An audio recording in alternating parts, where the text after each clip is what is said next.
Britain had been plotting to destabilize the Ottoman Empire since the war began.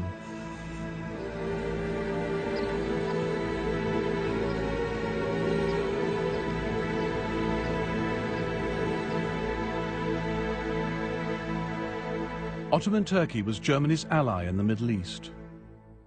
Her empire stretched across Arabia into the Hejaz, a vast desert area which included the holy cities of Medina and Mecca. Their loss would seriously undermine the Turks' standing in the Muslim world and boost Britain's. The British turned to the Arabs of the Hejaz, holding out the carrot of independence if they rose up against their Turkish masters. If the Arab nation assist England in this war that has been forced upon us by Turkey, England will guarantee that no internal intervention will take place in Arabia, and we will give Arabs every assistance against foreign aggression. The idea of Britain backing Arabian independence worried the India Office.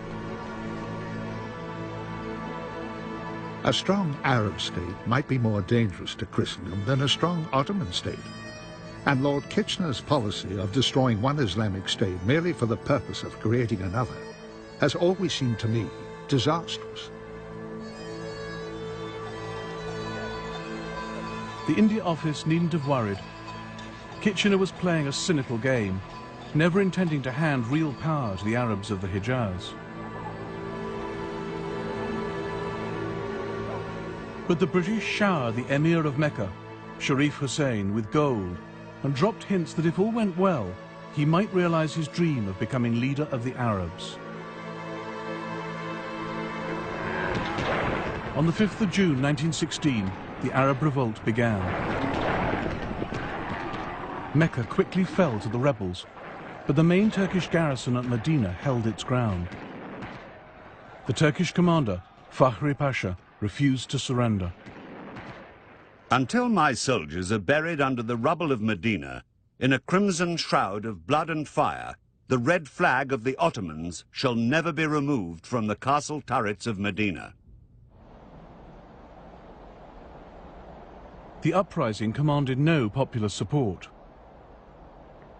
But the British did have a man on the spot. T.E. Lawrence, a charismatic 28-year-old officer attached to Sharif Hussein's forces in the Hejaz.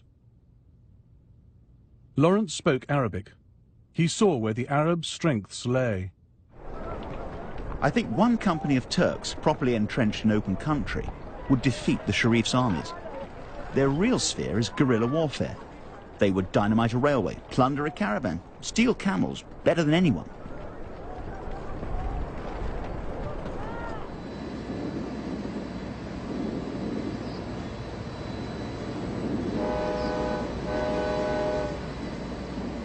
The Turks were most vulnerable along their stretched lines of communication.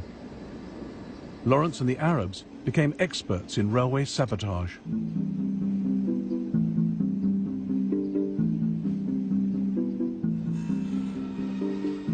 The last stunt was the hold-up of a train. The whole job took 10 minutes and they lost 70 killed. My loot was a superfine red Baluch prayer rug. I hope this sounds the fun it is. It's the most amateurish Buffalo Billy sort of performance.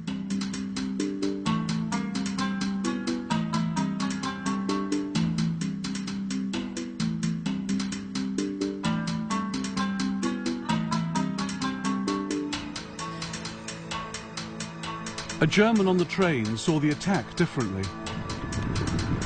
The Bedouin mob came bursting into the carriage to kill and plunder. I could feel the blood pouring down my body, but I was left alone. The thieves' minds were drawn towards looting, having killed 40 men, women and children and taken the rest captive.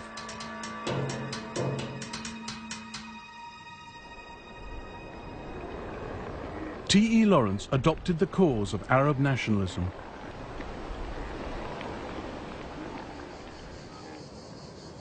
I hope that the Turkish flag may disappear from Arabia. It is so good to have helped in making a new nation, and I hate the Turks so much that to see their own people turning on them is very gratifying.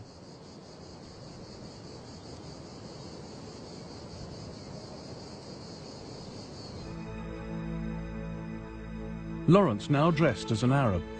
He asked his mother for help with his costume.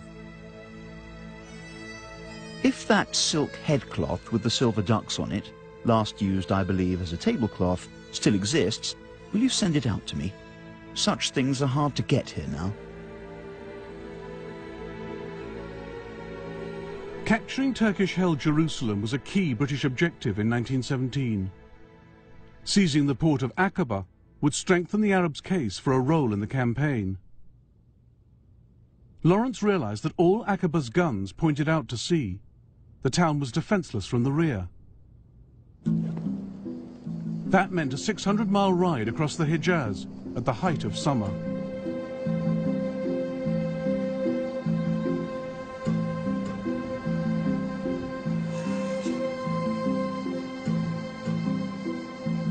Mudflats are purgatory. Sun reflects from them like mirror, flame yellow, cutting into our eyes.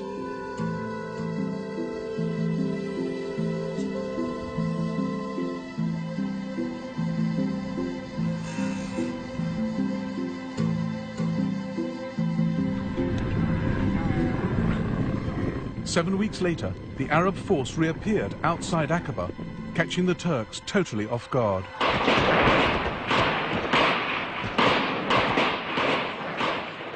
The town fell just 4 days later.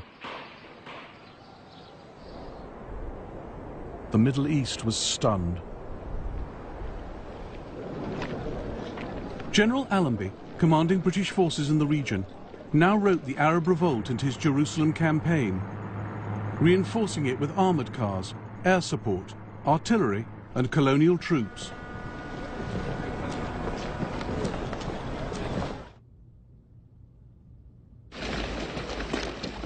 On the 11th of December 1917, Allenby entered Jerusalem on foot with his officers, including Lawrence. The Arabs would find they had won not self-rule, but new masters. Lawrence had known all along that the Arabs of the Hejaz were merely the tools of British subversion, as he admitted long after. The Arabs saw in me a free agent of the British government and demanded from me an endorsement of its written promises. So I had to join the conspiracy and assured the men of their reward. I was continually and bitterly ashamed. Had I been an honest advisor of the Arabs, I would have advised them to go home and not risk their lives fighting for such stuff.